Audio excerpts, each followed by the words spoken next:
नमस्कार दोस्तों, आपका स्वागत है इंस्पायर टू राइज की एक और अमूल्य ज्ञान से भरी वीडियो में। एक बार चीन के एक हिस्से में बहुत बड़ा मठ था जहां पर लगभग 500 से ज्यादा भिक्षु रहते थे। वो सभी अपने गुरु के मार्गदर्शन में खुद को जानने का अभ्यास कर रहे थे। एक दिन एक लड़का उस मठ में शिष्य बनने के लिए आया। उसने गुरु से कहा, "हे गुरुवर, मैं खुद को जानना चाहता हूँ। मैं सच की तलाश कर रहा हूँ। मैं पता लगाना चाहता हूँ कि सच क्या है।" गुरु ने उसकी ओर देखा और कहा कि अगर तुम सच जानना चाहते हो तो तुम्हें अपना पूरा जीवन दांव पर लगाना होगा। सच को जानने में तुम्हारा पूरा जीवन लग सकता है, फिर भी इस बात की गारंटी नहीं है कि तुम्हें इस जीवन काल में सच का पता लग जाए या नहीं। क्या तुम इसके लिए तैयार हो? शिष्य ने कहा, "हे गुरुदेव, मैं यहाँ पीछे मुड़ने के लिए नहीं आया हूँ, मैं इसके लिए तैयार हूँ।" गुरु ने कहा, "अगर ऐसा है तो तुम एक काम करो। इस मठ में 500 भिक्षु है। तुम उनके लिए चावल कूटने का काम करो। बस सुबह से शाम तक चावल कूटने का ही काम करो और जब तुम थक जाओ तो सोने चले जाओ। फिर अगली सुबह उठकर चावल को कूटना शुरू कर दो। इसके अलावा कुछ और मत करना। किसी और चीज के बारे में मत सोचना। बस इस रास्ते पर चलते रहना और दोबारा मेरे पास मत आना। जरूरत पड़ने पर मैं खुद तुम्हारे पास आऊंगा।" उस लड़के ने गुरु के आदेश का पालन करते हुए चावल कूटना शुरू कर दिया। उस मठ में 500 शिष्य थे।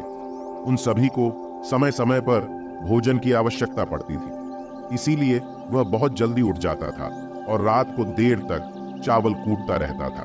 जब वह थक जाता तो उसी कमरे में सो जाता था जहां वो चावल कूटता था। वो किसी से बात नहीं करता था और न ही कोई उससे बात करने के लिए उसके पास आता था। कुछ महीनों तक चावल कूटते हुए उसके मन में पुराने विचार आते रहे, लेकिन उन विचारों को कोई नया विषय नहीं मिला, तो वह अपने आप ही मिट गए। धीरे धीरे उसके मन में विचार कम होने लगे। कुछ सालों के बाद वो अपना नाम तक ही भूल गया। वह हमेशा चुप रहता और विचारहीन अवस्था में बस चावल कूटता रहता था। उसने न तो कभी ध्यान किया था और न कभी शास्त्र पढ़ा था। मठ के बाकी शिष्य उसे मूर्ख समझते थे। ऐसा करते हुए 12 वर्ष बीत गए। फिर एक दिन गुरु ने घोषणा की, "अब मेरा आखिरी समय आ रहा है और मुझे अपना उत्तराधिकारी चुनना है जो मेरे बाद मठ का मुखिया होगा। इसीलिए मेरा कोई भी शिष्य है जिससे लगता है कि वह आत्मनिर्भर हो गया है और उससे खुद को जान लिया है, तो वह रात को मेरे दरवाजे के पास आकर इस दीवार पर कुछ पंक्तियां लिखे जिसमें उसकी जिंदगी का सारा अनुभव समाया हो।" कई शिष्यों ने ऐसा करने के बारे में सोचा, पर मठ के प्रमुख शिष्यों में से एक शिष्य ने वहां जाकर कुछ पंक्तियां लिखी। उसे बौद्ध धर्म और ग्रंथों का बहुत ज्ञान था। सभी शिष्यों को लगता था कि वो इस मठ का उत्तराधिकारी बन सकता है। उसने लिखा था कि मन एक दर्पण की तरह है जिस पर विचारों और इच्छाओं की धूल जमा हो जाती है। इस धूल को हटाने के लिए ही ध्यान है। जिसकी धूल हट जाती है और मन का दर्पण साफ हो जाता है, वो मोक्ष को प्राप्त कर लेता है। अगली सुबह जब गुरु उठे और उन्होंने इन पंक्तियों को देखा और उन्होंने कहा कि किस बेवकूफ ने यह सब कचरा मेरी दीवार पर लिखा है। वो शिष्य जिसने यह लिखा था वो चुप रहा। हालांकि उसने जो पंक्तियां लिखी थी वो ज्ञान से भरी थी, लेकिन यह सब किताबी ज्ञान था। वो शिष्य बहुत चालाक था। उसने पंक्तियां लिखी पर उसने नीचे अपने हस्ताक्षर नहीं किए, क्योंकि वो स्वयं इसके बारे में निश्चित नहीं था कि ये सही है या नहीं, क्योंकि वह आत्म साक्षात्कार नहीं हुआ था। गुरु ने पंक्तियों को पूरी तरह से खारिज कर दिया। ये देखकर सभी हैरान रह गए।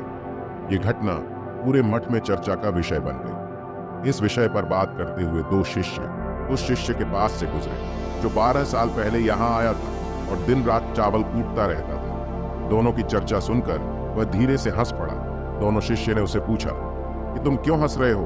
दोनों शिष्य की नजर में यह चावल कूटने वाला कुछ भिक्षु ही था। किसी ने उसे न तो कभी ध्यान करते हुए देखा था, न ही कभी शास्त्र पढ़ते हुए।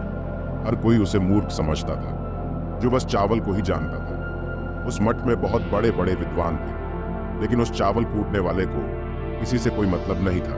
इसीलिए वह दोनों शिष्य उसे मुस्कुराता हुआ देखकर हैरान रह गए।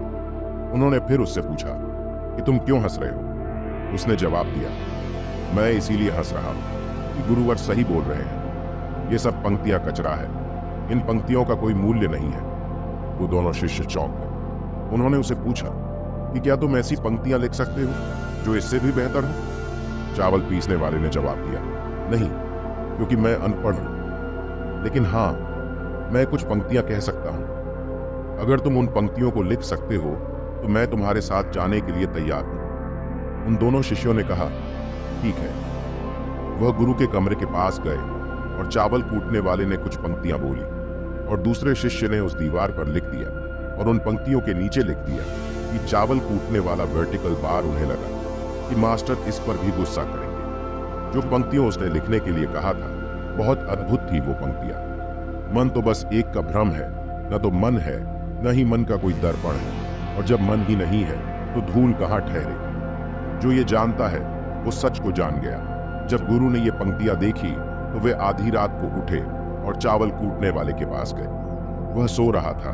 गुरु ने उसे जगाया और कहा कि ये लो मेरी छड़ी और मेरे वस्त्र ले लो। आज से तुम मेरे उत्तराधिकारी हो, लेकिन इस मठ को छोड़कर कहीं दूर चले जाओ, क्योंकि इस मठ में बहुत सारे विद्वान हैं जो खुद को तुमसे ज्यादा श्रेष्ठ मानते हैं और वो तुम्हें मार देंगे।